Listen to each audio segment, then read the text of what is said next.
Камиони, пари, станови и земјиште. Освен ова, властите во Белград му замрзнаа имот на бизнисменот и белорускиот конзул во Македонија Борче Марковски, кој е осомничен за злоупотреби во рек Битола, тешки 1,7 милиони евра.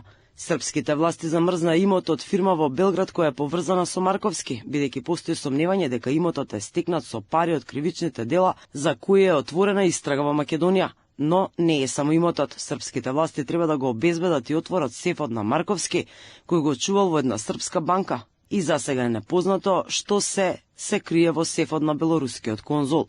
Основното јавно обвинителство во Битола побарало итно да биде замрзнат имот од надлежните органи во Србија, кои вклучува 10 нови товарни и приклучни возила набавени во 2025 за фирма со седиште во Белград.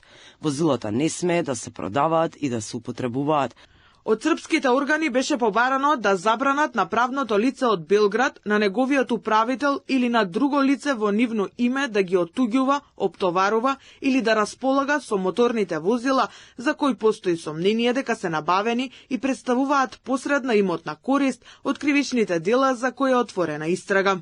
Не само во Белград, и во Македонија на Марковски замрзнати му се околу 30 милиони денари од неговите лични сметки и сметките на неговата фирма, која исто така е опфатена во истрагата. 3 стана, градежна парцела, 3 товарни и 1 патничко возило. Битолското обвинителство побарало забрана за Марковски да располага со сиот движен и недвижен имот кој го поседува, бидејќи има сомневања дека незаконски се стекнати и во иднина можат да бидат конфискувани. На почетокот на месец октомври, обвинителството во Битол отвори истрага против Марковски и уште 7 други лица, поради основани сомненија дека тие како група сториле кривични дела, поврзани со јавна набавка за дислокација на погонски станици од ТЕЦ Осломеј во рек Битола.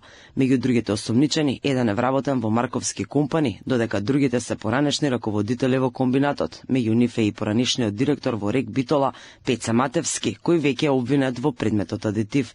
Исто така за злоупотреби за кои веќе се води судски процес. Тие се товарат дека опремата што Марковски компани требало да ја дислоцира според рударскиот проект за експлоатација на рудникот за кој била намената, воопшто не била предвидена.